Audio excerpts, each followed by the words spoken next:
조갑제 TV 시청자 여러분 안녕하십니까. 2023년 11월 4일 저녁 6시 30분입니다. 오늘 오후 국민의힘 인요한 혁신위원장이 이준석 전 대표와 만나기 위해서 부산을 찾았는데 두 사람의 만남은 이루어지지 않았습니다. 인요한 위원장은 오후 3시 부산 경성대학교 중앙도서관에서 열린 이준석과 이은주 톡톡 콘서트 현장을 찾았습니다. 그러나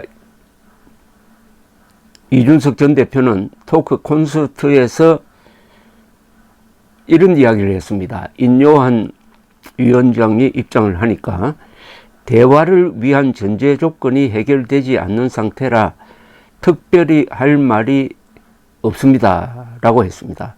인요한 위원장은 1시간 반가량 진행된 토크 콘서트장에 앉아 있다가 악수도 하지 않고 바로 자리를 떴다고 합니다. 인요한 위원장은 당초 계획에 없던 일정을 잡아 비행기를 타고 부산에 내려갔습니다. 인요한 대표가 토크 콘서트장에 입장하자 단상에 있던 이준석 전 대표는 영어로 대화를 위한 전제 조건이 해결되지 않은 상황이라 실망스럽다라면서 지금 상황에서는 별로 할 말이 없다고 했습니다. 인요한 씨가 미국인 출신이라는 것을 염두에 두고 영어로 했다고 합니다. 이준석 전 대표는 라디오 인터뷰 등에서 자신을 공격해온 국민의힘 내부 인사들에 대해 김기현 대표 등이 나서서 그 분위기를 정리를 해야 한다는 뜻의 이야기를 지금 하고 있습니다. 그러니까 그런 전제 조건이 해결되지 않는 상태라는 뜻으로 해석이 됩니다. 인요한 위원장은 별다른 반응 없이 이준석 전 대표의 발언과 질의응답을 1시간 반가량 경청했습니다. 이후 토크 콘서트가 종료되자 인 위원장은 자리에서 일어나 이 대표 방향을 잠시 응시한 뒤 기자들의 질문에 침묵을 지키며 자리를 떴습니다. 이날 토크 콘서트에서 이준석 전 대표는 이은주 전 의원과 함께 정부 여당을 아주 강력하게 비판을 했습니다. 신당 창당을 시사하는 것으로 보는 이들이 많아지게 생겼습니다.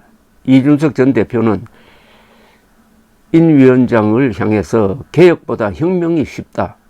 인요한 박사님, 이노베이션보다 레보루션이 나을 것 같습니다. 혁명의 일부가 되세요 라고 영어로 이야기를 했습니다. 이준석 대표는 이어서 고쳐 쓸 수 있는 단계가 아닌 것 같습니다. 이제 엎어야 하는 게 아닌가 싶다라고도 했네요. 이에 앞서 인요한 위원장이 토크 콘서트장에 입장했을 때는 의사인 그의 면전에서 내가 환자 같냐? 진짜 환자는 서울에 있다. 도움이 필요한 상태니 꼭 그를 만나 대화를 나눠보라고 했습니다. 아마 윤석열 대통령을 환자로 비유한 건지 김기현 대표를 비유한 건지 뭐 그렇습니다. 글쎄요. 약속하지 않고 갔으니까 뭐 중요한 대화는 할 수 없었겠지만은 그래도 악수 정도는 했어야 되지 않느냐 하는 생각이 듭니다.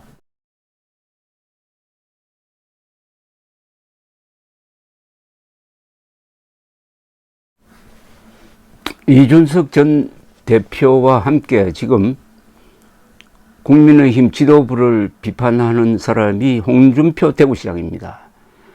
두 사람은 인요한 혁신위원장에 의해서 당원권 징계가 해제되었는데 거기에 대해서 별로 고맙게 생각하지 않습니다.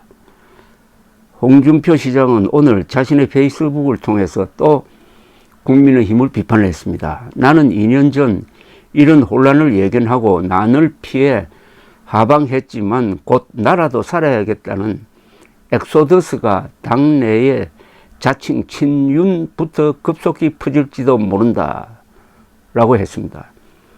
내가 지난 30여 년 정치하면서 당의 권력 구도가 수없이 바뀌어도 여전히 현역으로 활발하게 정치할 수 있는 것은 그 기반이 권력자에 있지 않고 국민에 있기 때문이다. 김영삼 대통령 시절의 상도동계, 이회창 총재 시절의 칠상시 그룹, 이명박 대통령 시절의 친이계, 박근혜 대통령 시절의 친박계 등 그 숱한 계파들이 명멸해 갔고 그 계파를 등에 업고 득세하던 세력들이 명멸해 갔지만은 나는 여전히 건재하다라고 했습니다.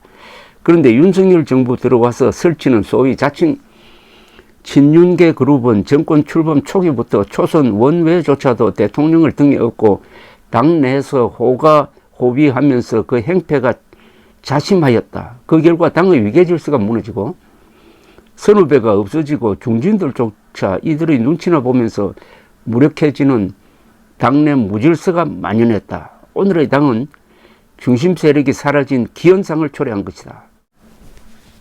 득보자들이 지도부를 이루어 선배들을 군기잡고 능멸하고 당내 통합보다는 한 줌도 안 되는 좀비 세력 규합을 하느라 이견 있는 사람은 모함이라도 해서 모욕하고 내치는 데만 주력하다가 지금 위기가 온 것이다. 위기의 본질을 알아야 그 처방이 나오는데 아직도 그들은 좀비 정치를 하면서 시대에 역행하는 정책에만 올인하고 있다고 했습니다. 홍준표 시장은 며칠 전에는 이준석 전 대표가 탈당을 할 것이다. 그리고 신당을 만들 것이다 라고 얘기를 했습니다. 이준석 대표가 영악하고 한맺힌 사람이다라는 규정을 했습니다. 여기서 한맺혔다는 게 오늘 이준석 전 대표의 그런 은행으로 나타난 것이 아닌가 하는 생각이 듭니다.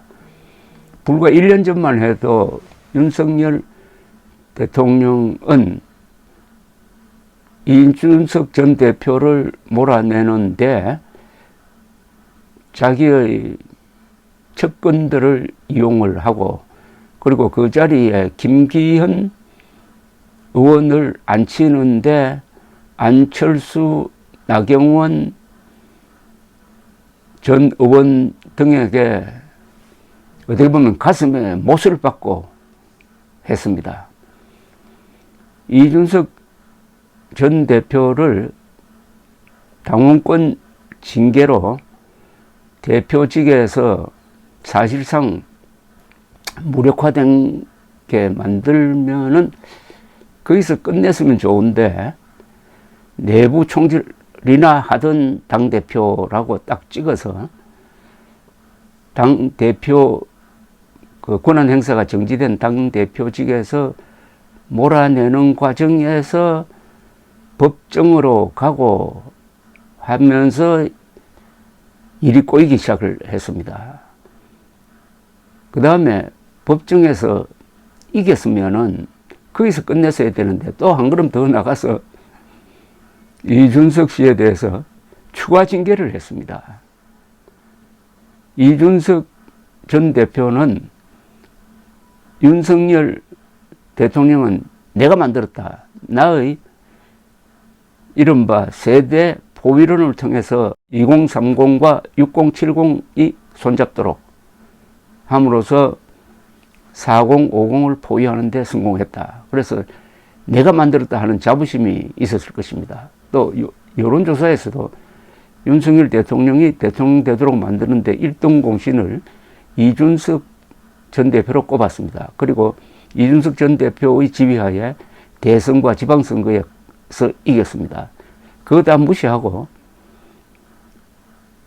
밀어냈습니다. 그 과정에서의 모욕, 수치심을 이준석 전 대표가 잊지 않고 있다는 것이 오늘 행동에서 드러났습니다. 영악하고 한맺혀 있다는 이준석 전 대표가 창당을 하면 어떻게 되느냐. 제3당을 창당해서 나간다 하면은 상당한 지지를 받을 것으로 지금 현재로는 예상되고 있습니다. 그러면 이 표가 어디서 오느냐? 주로 중도 젊은 층에서 올 텐데, 그렇게 되면은 국민의힘이 받을 표가 상당 부분 날아가는 거죠. 보수 대단결로는 이길 수가 없는 구도입니다. 내가 보수라고 하는 사람이 30%, 내가 중도라고 하는 사람이 35%, 내가 진보라고 하는 사람이 27% 됩니다. 한국갤럽의 조사에 따르면은. 그래서 보수 대단결로는 이길 수가 없습니다. 중도 젊은 층을 잡아야 되는데 윤석열 대통령이 자신을 대통령으로 만든 2030 그리고 중도층을 이준석과 함께 같이 밀어내버렸다. 이런 구도하에서 내년 총선을 치러야 된다. 가장 중요한 문제가 이준석 문제다. 이준석 문제를 어떻게 해결할 거냐. 윤석열 대통령이 만나서 사과하면서 이준석에게 선거대책위원장이라든지 수도권 공천이라든지 이런 권한을 줄 것이냐.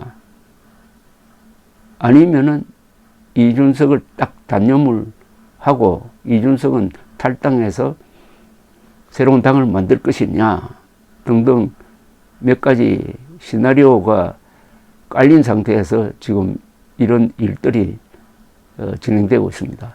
한국 정치는 원래 이념을 기준으로 좌우가 나누어지고 하는데 사실은 그 이념 밑에는 감정이란 게 있습니다.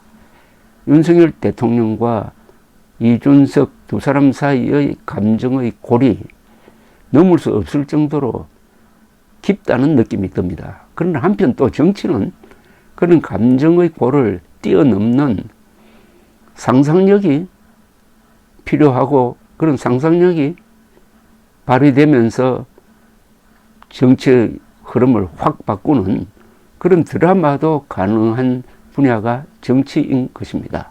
감사합니다.